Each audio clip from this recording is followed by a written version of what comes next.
The second Labor Leadership Award will be presented by one of our newest board members of Erase, who has really hit the ground running and has been an amazing contributor to our board of directors. His name is Edward Pichardo, who is of counsel to the Governmental Relations and Labor Practices of Myers, Swazi, English, and Klein PC. Please join me in welcoming Ed to the podium.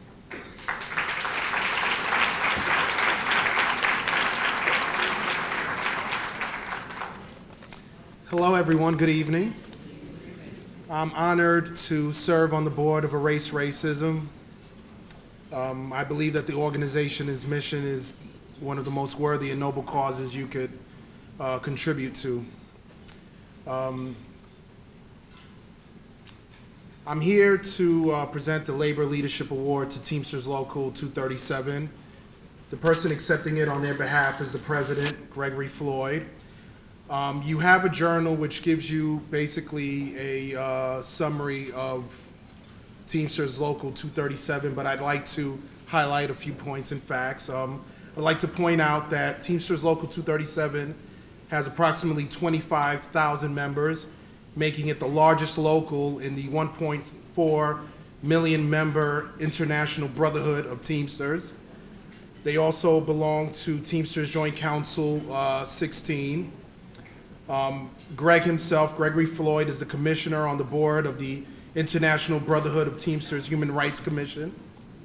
And he also has a radio show that's also televised, Reaching Out with Greg Floyd on AM 970. In terms of the Teamsters' commitment to civil rights, I'd like to mention to you something that illustrates that and demonstrates it most vigorously that occurred about a year ago. Teamsters 237 represents school safety agents, which is a title that provides security within the New York City public schools. And I'd like to point out that 70% of those workers are women, and many of them are women of color. And the union discovered that there was a $7,000 pay gap, pay equity issue that existed between those workers and other workers who had similar security titles. And what I'd like to say is that when the Teamsters found this out, when Teamsters 237 found this out, they didn't just sit down and say, oh well, and accept it. They acted on it. They said, well, we have to do something about this. And they immediately sued the city of New York over it. And at the end of a lot of litigation and negotiation, Greg was able to secure a $38 million settlement on behalf of those women.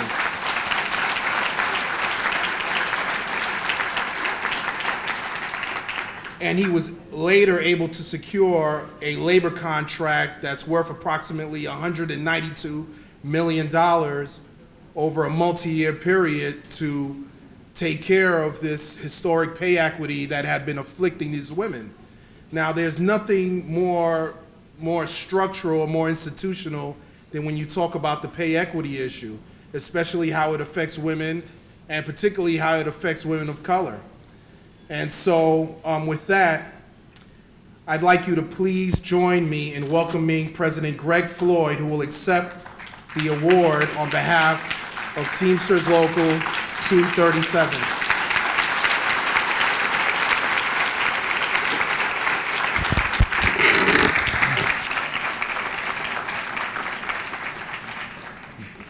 Thank you. Before I begin, I want to just thank my beautiful family for attending this event with me.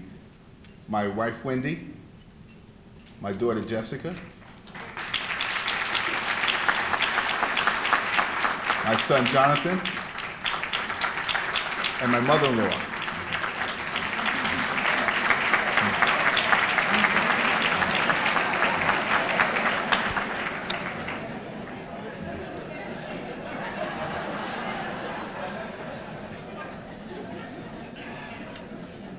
I'm going to say something that sounds a little boastful, so forgive me, but here it is.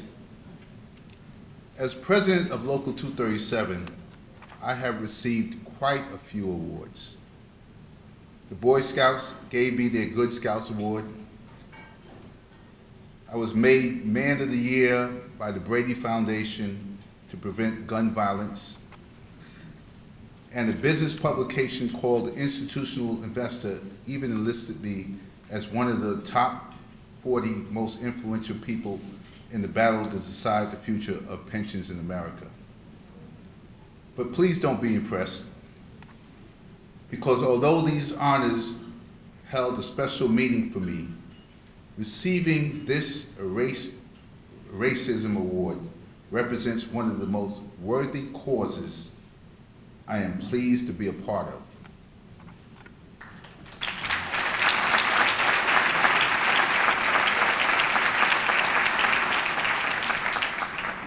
Especially here on Long Island, where some of our nation's most wealthiest people live, but where predatory lending is among the highest in New York State.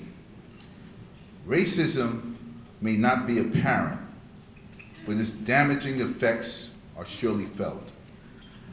For many families, the suburbs of Long Island are not about fun in the sun. For them, it's a daily struggle for survival, undermined by institutional racism that often stacks the deck against those of us who just need a helping hand. Erase racism provides that help. It works to educate, advocate, and one day eradicate the disease of discrimination.